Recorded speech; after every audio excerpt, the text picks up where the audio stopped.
Le rebelle de l'AFC M23 se retire des localités, des villages, des chefferies dans le nord et sud Kivu et espérons que cette fois-ci, ça ne sera pas avec hypocrisie, car ce n'est pas la première fois que les États-Unis imposent un retrait aux M23 et malheureusement, ça n'a jamais été respecté à la lettre.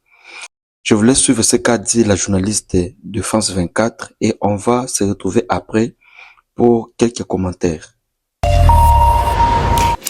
On s'arrête un instant dans l'est de la République démocratique du Congo. Les rebelles de l'AFC M23 soutenus par le Rwanda se sont retirés de certaines zones sous la pression diplomatique américaine.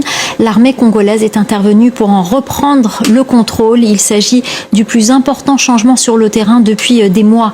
La correspondance à Kinshasa d'Emmett Livingstone. Depuis mardi, l'armée congolaise a repris le contrôle de plusieurs localités dans la plaine de Ruzizi, dans la province du Sud Kivu. Les rebelles de l'AFC M23 avaient conquis une grande partie de cette zone en décembre, mais au cours du week-end et lundi, les rebelles se sont repliés à 30 km aux alentours de la zone de Luvungi, selon plusieurs sources. Un porte-parole de l'armée congolaise indique également que des soldats ont repris le contrôle des zones abandonnées. Cela constitue le plus grand changement concret sur le terrain depuis des mois. Des sources diplomatiques nous expliquent que les rebelles se sont retirés sous la pression des États-Unis qui agissent en tant que médiateurs dans le conflit. Contacté, le département d'État américain a salué un signe positif indiquant que les parties respectent les engagements pris dans le cadre des accords de paix.